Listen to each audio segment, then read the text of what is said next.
os artigos 610 a 673 do Inventário da Partilha.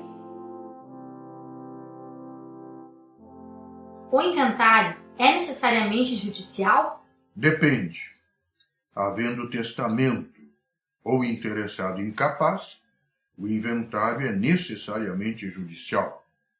Não havendo testamento nem interessado incapaz, pode-se proceder ao inventário por escritura pública, desde que assistido todos os interessados por advogado ou por defensor público. Há prazo para a instauração do inventário? Sim. O processo de inventário deve ser instaurado no prazo de 2 meses, contados da abertura da sucessão, ultimando-se nos 12 meses subsequentes. Não há, porém, cominação para a inobservância desses prazos. Que espécie de questões jurídicas pode decidir o juiz no processo de inventário?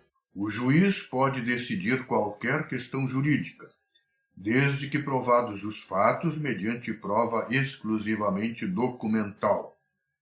Havendo necessidade de prova testemunhal ou pericial, o juiz remete os interessados às vias ordinárias. Quem sucede ao falecido na posse dos bens do espólio? De regra, a posse é exercida pelo cônjuge ou companheiro sobrevivo, como administrador provisório, mas ela também pode ser exercida por herdeiro ou pelo testamenteiro. Trata-se aí de uma situação de fato. O administrador provisório representa o espólio ativa e passivamente. É obrigado a entregar ao acervo os frutos que percebeu desde a abertura da sucessão, tem direito ao reembolso das despesas necessárias e úteis e responde pelos danos a que der causa por dolo ou culpa.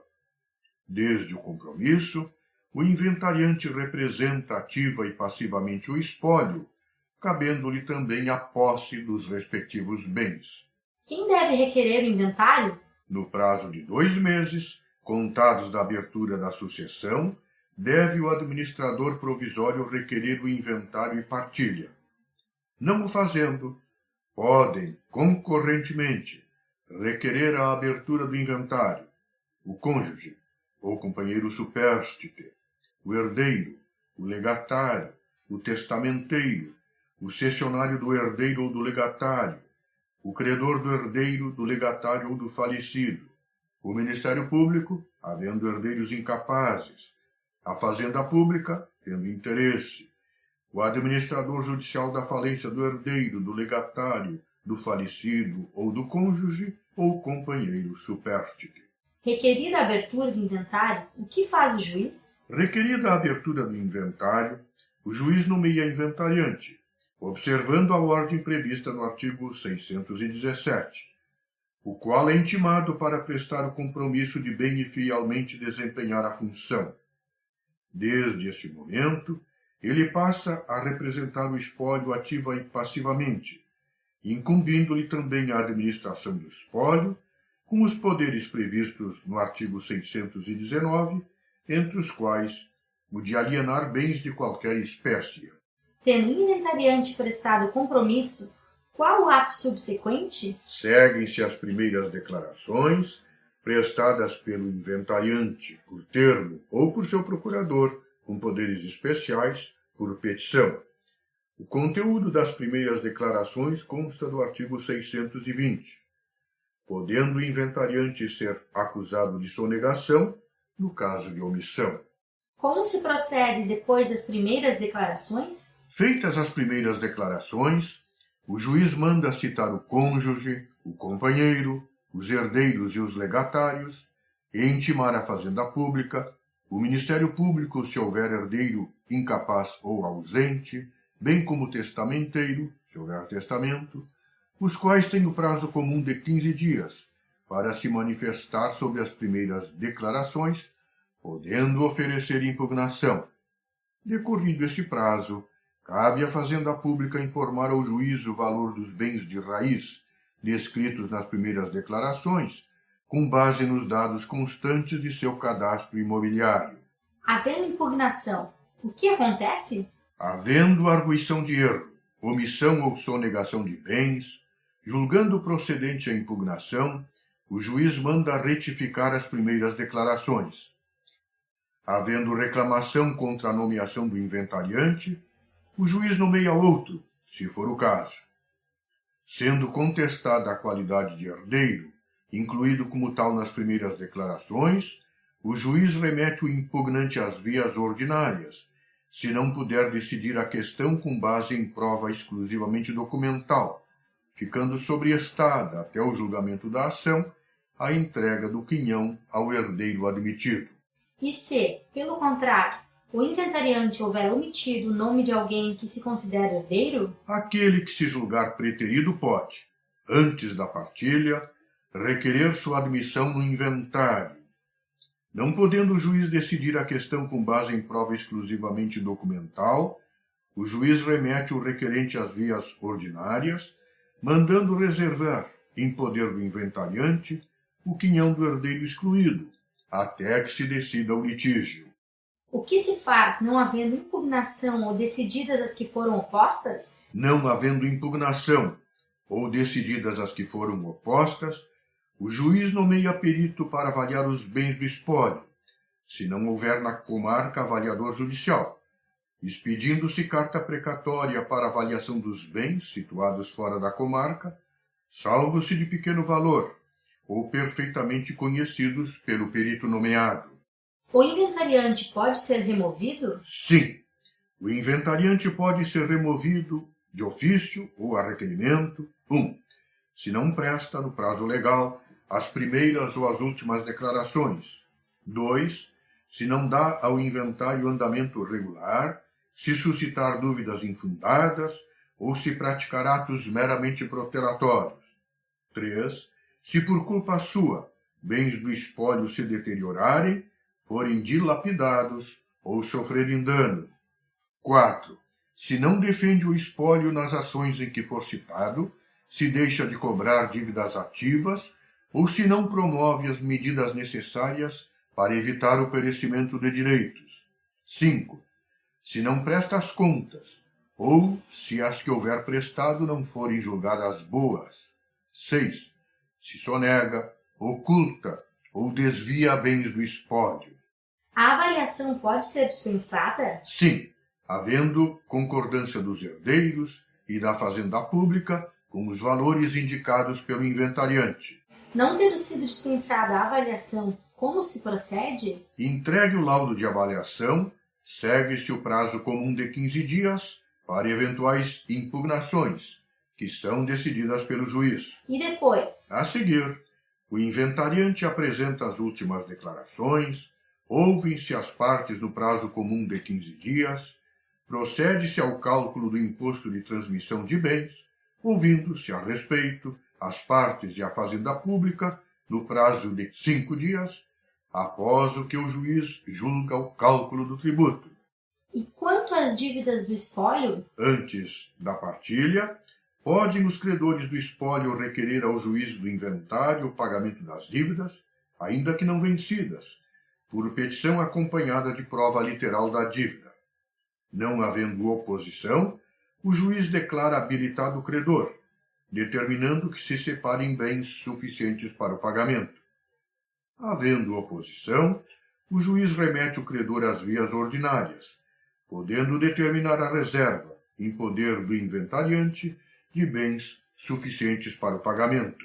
Tudo pronto para a partilha? Sim, pagas as dívidas ou separados bens para seu pagamento, intimam-se as partes para, no prazo comum de 15 dias, formularem o pedido de quinhão e, apreciando-os, profere decisão de deliberação da partilha, observando as regras dos artigos 648 a 650. Na sequência, o partidor organiza o esboço da partilha, com observância do que o juiz houver decidido na decisão de deliberação da partilha e atendendo ao disposto no artigo 651. E depois? Apresentado o esboço de partilha, corre o prazo comum de 15 dias para a manifestação das partes e, resolvidas as reclamações, lança-se nos autos a partilha, que consta de duas partes. O auto de orçamento, com os nomes do autor da herança, do inventariante, do cônjuge ou companheiro supérstite, dos herdeiros, dos legatários e dos credores admitidos, o ativo, o passivo e o líquido partível, o valor de cada quinhão. 2. A folha de pagamento de cada parte. Tanto o auto de orçamento quanto a folha de pagamento de cada parte são assinados pelo juiz e pelo escrivão. Pago o imposto de transmissão e juntas as autos às negativas fiscais, o juiz julga por sentença a partilha, entregando-se, depois de seu trânsito em julgado, a cada herdeiro os bens que lhe tocaram e um formal de partilha ou certidão do pagamento do quinhão hereditário. A partilha pode ser corrigida? Sim. A partilha, mesmo depois de transitada em julgado a sentença, pode ser emendada nos mesmos autos do inventário, convindo a todas as partes, quando tenha havido erro de fato na descrição dos bens, podendo o juiz, de ofício ou a requerimento da parte, a qualquer tempo, corrigir-lhe as inexatidões materiais. A partilha é necessariamente judicial? Não. Sendo todos os interessados maiores e capazes, a partilha pode ser feita por escritura pública. A partilha pode ser anulada? É preciso distinguir a partilha amigável, lavrada em instrumento público, reduzida a termo nos autos do inventário, ou constante de escrito particular homologado pelo juiz, pode ser anulada por dolo, coação, erro essencial ou intervenção de incapaz. A partilha julgada por sentença é suscetível de ataque por ação rescisória, nos mesmos casos em que a amigável, bem como nos casos de preterição das formalidades legais, de preterição de herdeiro ou de inclusão de quem não era herdeiro. Observa-se que, não tendo sido parte no inventário, o herdeiro preterido pode propor ação de petição de herança, com fundamento no artigo 1824 do Código Civil. O que é arrolamento? Arrolamento é uma forma simplificada de inventário e partilha. Há duas espécies de arrolamento, o sumário e o comum. O arrolamento sumário é regulado pelos artigos 659 a 663. Cabe quando há acordo entre todos os interessados, maiores e capazes, ou há apenas um único herdeiro ou legatário. O arrolamento comum é regulado pelos artigos 664 a 667. Cabe quando o valor dos bens do espólio é igual ou superior a 1.000 salários mínimos, e também quando, havendo herdeiro incapaz, com a concordância do Ministério Público e dos herdeiros maiores e capazes.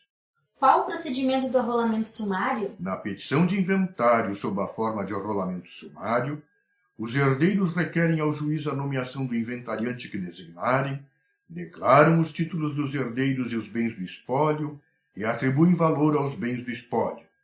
Não há avaliação dos bens, salvo impugnação do credor, quanto aos bens reservados para o pagamento de seu crédito. Os valores declarados não vinculam o fisco. As partes celebram acordo de partilha, que é homologada pelo juiz. Havendo herdeiro único, este requer a adjudicação dos bens. Transitada em julgado a sentença de homologação de partilha ou de adjudicação, lavra-se o formal de partilha ou elabora-se a carta de adjudicação e, em seguida, expedem-se os alvarás referentes aos bens e às rendas por ele abrangidos, intimando-se o fisco para lançamento administrativo do imposto de transmissão e de outros tributos porventura incidentes. Qual o procedimento do arrolamento comum? Requerida a abertura do inventário sob a forma de arrolamento comum, o juiz nomeia inventariante que, independentemente de compromisso, apresenta a declaração de bens, indicando seu valor, oferecendo também o plano de partilha. Sendo impugnada a estimativa do valor dos bens, o juiz nomeia avaliador. Apresentado o laudo, o juiz designa audiência para deliberar sobre a partilha, decidindo de plano as reclamações e mandando pagar as dívidas não impugnadas, de tudo lavrando-se termo. Provada a quitação dos tributos devidos, o juiz julga a partilha. Como se procede para o pagamento aos herdeiros dos valores do Fundo de Garantia do Tempo de Serviço e do Fundo de Participação PIS/PASEP, e independe de inventário ou de arrolamento o pagamento dos valores previstos na Lei 6.858, de 1980. Em que consiste a colação devida por herdeiro? Trata-se da obrigação que tem o descendente de declarar, no inventário do ascendente, os bens que dele recebeu por liberalidade, para fins de igualdade da partilha. O artigo 2003 do Código Civil esclarece que a colação tem por fim igualar as legítimas dos descendentes e do cônjuge sobrevivente, devendo os descendentes, para esse fim, conferir o valor das doações recebidas, sob pena de sonegação. Quando deve ser feita essa conferência? No prazo do artigo 627, isto é, no prazo de 15 dias, depois de concluídas as citações. O valor dos bens apresentados à colação é o da data da doação? Não. Os bens a serem conferidos na partilha calculam-se pelo valor do tempo da abertura da sucessão. O herdeiro excluído da herança é dispensado da colação? Não. O herdeiro que renunciou à herança ou que dela foi excluído não se exime de conferir, para o efeito de repor a parcela que excedeu àquela de que o devedor podia dispor. Quais bens devem ser conferidos no caso de multiplicidade de bens doados? Nesse caso, é lícito ao donatário escolher, dentre os bens doados, tantos quantos bastem para perfazer a legítima e a metade disponível, entrando na partilha o excedente. Como se procede no caso de doação de imóvel indivisível? Nesse caso, o juiz determina que se proceda à licitação entre os herdeiros, a que pode concorrer o donatário, tendo inclusive direito de preferência, havendo igualdade de condições. Quid iuris, se o herdeiro nega o recebimento dos bens ou a obrigação de os conferir? Nesse caso, o juiz decide, com base na prova documental ou, havendo necessidade de produção de outras provas, remete às partes às vias ordinárias. O que é sobrepartilha? Trata-se do inventário e partilha de bens que não foram inventariados e partilhados no momento próprio. Em que caso se procede a sobrepartilha? Sujeitam-se à sobrepartilha os bens sonegados, os descobertos depois da partilha, os litigiosos, assim como os de liquidação difícil ou morosa, os situados em lugar da sede do juízo em que se processa o inventário. Pode haver cumulação de inventários? Sim, é lícita a acumulação de inventários para a partilha de heranças de pessoas diversas quando houver 1. Identidade de pessoas entre as quais devam ser repartidos os bens. 2. Heranças deixadas pelos dois cônjuges ou companheiros. 3. Dependência de uma das partilhas em relação à outra. Fim deste episódio. A apresentação de Alessandra Gauer e José Tessainer. Até o próximo!